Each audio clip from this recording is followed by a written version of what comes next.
C'est comme si la broche avait disparu. Marinette, fais en sorte qu'Adrien ne sache jamais le vilain que j'ai été, mais plutôt qu'il se souvienne des fois où j'ai essayé d'être mon père. Mais quoi qu'il arrive, nous serons prêts.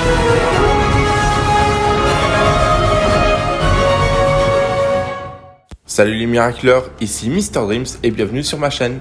Un an après la diffusion du dernier Miraculous spécial qui était consacré justement à Londres et au voyage dans le temps et surtout à Marinette et à son évolution jusqu'à ce qu'elle combatte pour la première fois le tout nouveau papillon qui avait tenté une première fois de voler les Miraculous, eh bien on a enfin eu un nouveau Miraculous World, cette fois-ci qui se base sur Tokyo et enfin on va visiter un autre pays.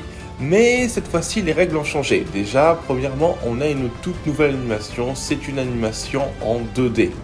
Et je trouve ça juste génial.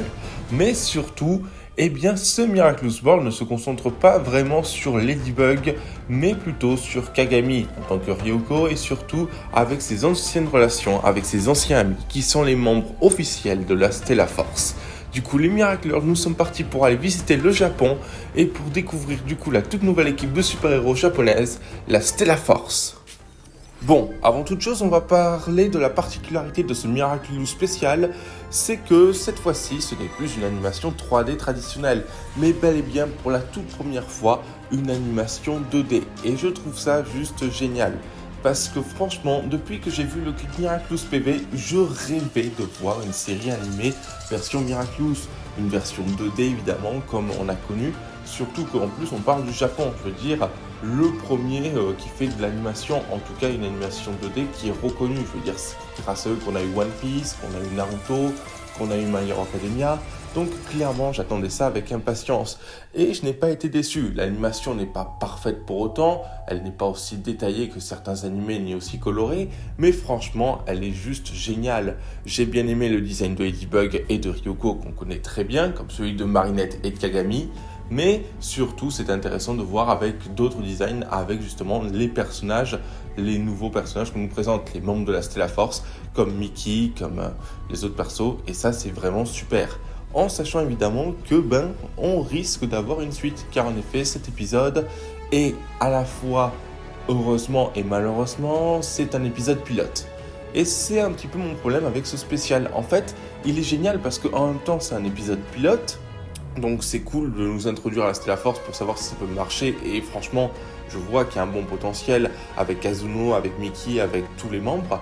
Mais du coup, ça les développe pas tous. Et donc, on en connaît certains et c'est très intéressant. Mais t'en as d'autres qu'on ne connaît pas trop. En tout cas, on devine un peu leur personnalité, un peu comme ils sont. Mais c'est vrai que vu qu'on ne les connaît pas trop, c'est très décevant. Surtout que certains ont l'air vraiment très intéressants. Mais du coup, c'est un petit peu le problème de ce Miraculous World. Même si, encore une fois, l'histoire est très intéressante. Car elle est surtout centrée sur Kagami. Kagami qui repense à ses anciens amis et à son amour de jeunesse, Kazuno. Kazuno qui n'a pas oublié la jeune fille et qui reste extrêmement déçu car oui, on nous montre du coup que Kagami avait eu des amis avant Marinette, avant Adrien. Et bon, elle était toujours aussi mal en société évidemment. Ça dépend de la relation de l'amitié justement avec Kagami qui avait commencé par une amitié version compétition.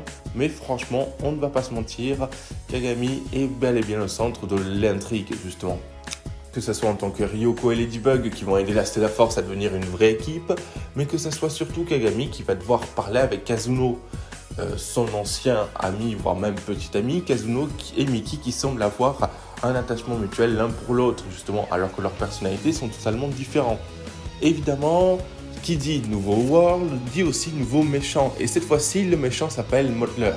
Il a la capacité de créer des Keishin, c'est-à-dire ce sont des monstres faits à base soit de voitures, soit d'êtres humains, et donc c'est extrêmement intéressant. Et là, franchement, le méchant, en plus de ça, nous confirme qu'il y aurait peut-être des extraterrestres dans Miraculous. Rien que ça. Mais surtout, le plus intéressant, c'est que le méchant travaille pour un méchant qu'on connaît très bien, si on est fan du spécial Paris, le Suprême.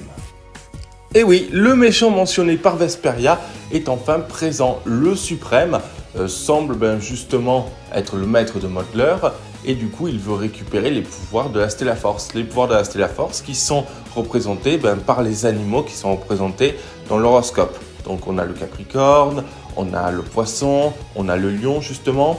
Et du coup, on va se concentrer sur différents membres de la Stellar Force, notamment sur Mickey, Kazuno, qui sont un petit peu les centres des deux équipes. Kazuno qui veut être le héros, qui veut sauver tout le monde, et Mickey qui va arrêter les monstres.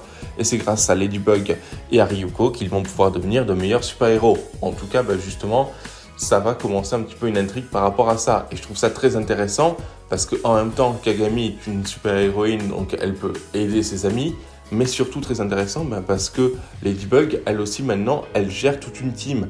Et ça, il faut se le rappeler, c'est la première fois qu'elle fait ça. En tout cas, qu'elle dirige une aussi grande team. Donc c'est génial de nous montrer qu'il y a de plus en plus de super-héros partout dans l'univers de Miraculous. Est-ce qu'on s'attend un jour à un rassemblement version endgame de tous les super-héros et de tous les univers ? Écoutez, tout ça peut arriver, mais surtout, ce qui est très intéressant, c'est vraiment l'histoire et les références. Car au niveau des références de l'animation, on a de tout. Que ce soit évidemment les bains qui sont pris, que ce soit évidemment la nourriture qui est mentionnée, que ce soit les différentes poses, les différents mouvements, les gestuels. Franchement, on est clairement servi. En plus, la Stellar Force nous fait rappeler quand même des super-héros qu'on a assez connus si on a regardé beaucoup de dessins animés comme les Power Rangers pour moi. Donc franchement, c'est génial parce que ça me rappelle vraiment mon enfance et ça fait vraiment plaisir de connaître justement tout ceci.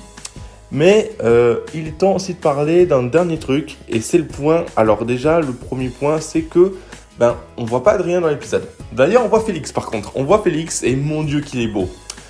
Deuxième point, on nous explique du coup le changement de la coupe de Kagami. Pourquoi Kagami a une coupe différente entre la saison 5 et la saison 6. Donc ça, on est sûr que ça se situe avant justement du coup la nouvelle rentrée et du coup la menace de Chrysalis. Mais surtout, c'est la scène post-générique qui est très intéressante. En effet, Marinette avait appelé Adrien qui était à New York. Et en fait, Adrien, s'il est à New York, c'est pour une raison très précise. Oui, en tant que chat noir, avec les héros unis, il est sur le point d'affronter une toute nouvelle menace. Je ne vais pas théoriser sur cette menace à 6 doigts qu'on ne connaît absolument pas. Est-ce que ça serait le suprême ? Ça serait plutôt bien, en sachant évidemment que c'est pas la première fois qu'il est mentionné dans un Special World. Mais est-ce que ça serait autre chose ? Est-ce qu'on aurait du coup un spécial New York 2.0 ?